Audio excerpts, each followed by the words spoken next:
Okay, this is my rough country 4-inch lift purchased from Extreme Terrain.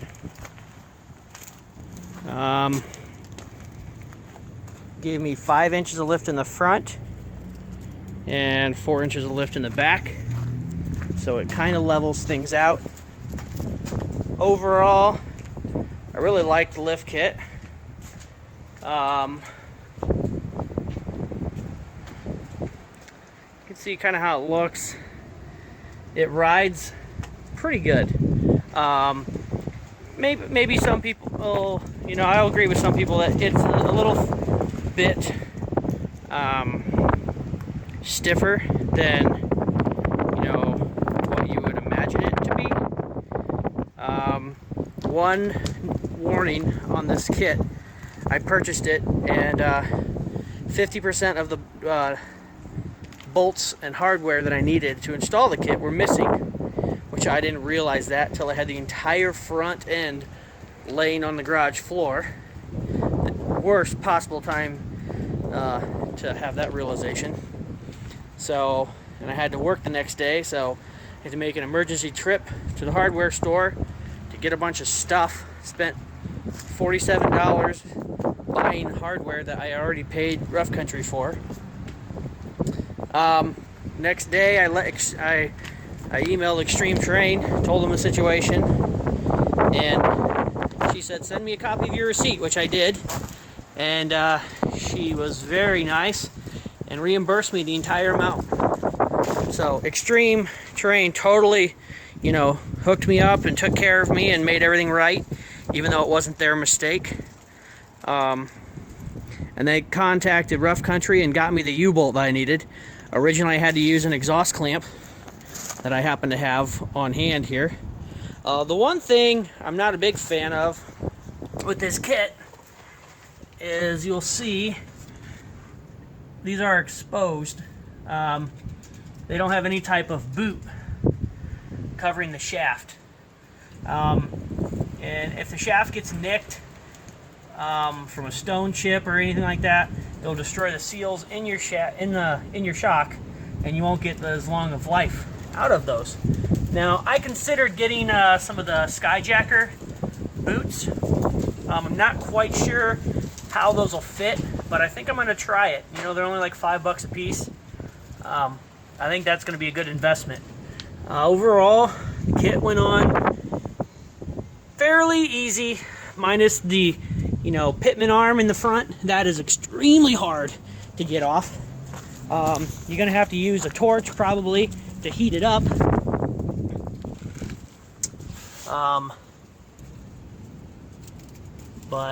Yeah, right up there, they have the drop pitman arm.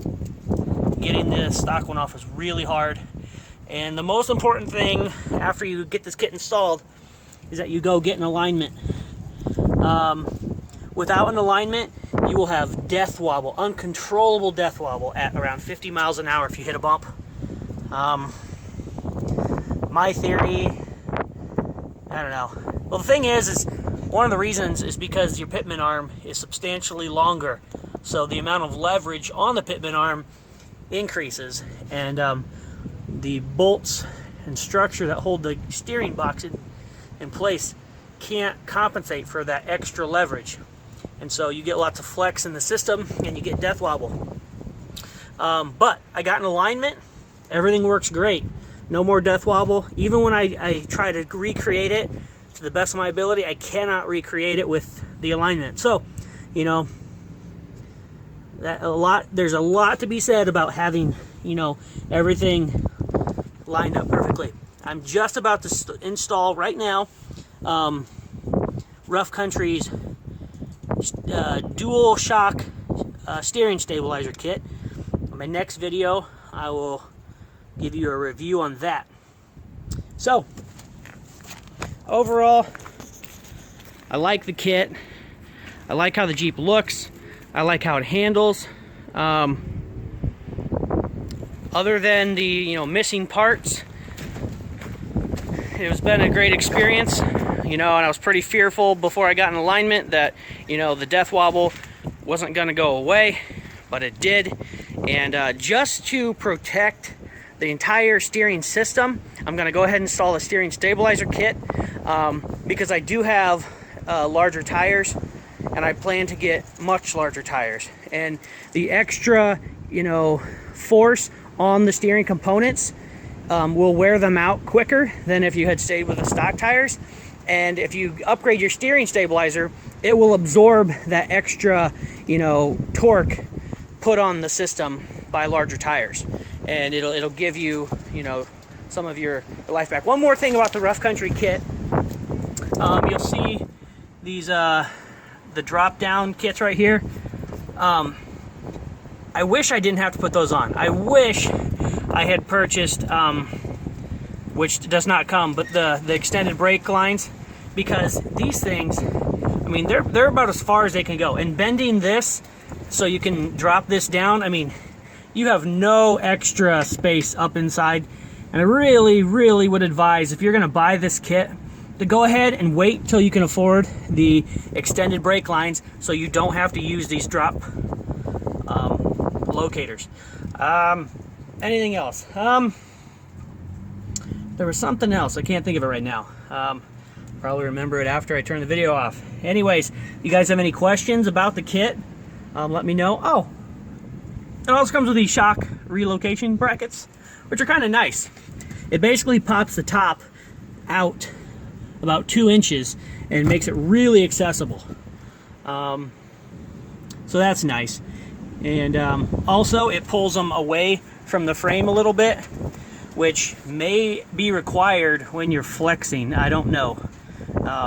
But either way, they work nice. They're really heavy duty. They're strong. They're easy to install. So yeah, that's the Rough Country 4-inch lift kit. Now the 3-inch lift, or the 3.5, comes with control arms. The 4-inch does not come with control arms. So you're going to reuse your factory stuff. Also, it came with a kit to adjust your caster, but you have to modify the factory brackets. Now it says punch out the perforated slots. Let me tell you, perforated, I don't think so. You'd need an air hammer, an air chisel to be able to get those out, or a Dremel. To me, it really wasn't that big of a deal. I didn't install those. I figured someday I'll just get control arms and adjustable control arms and use those to fix it. So yeah.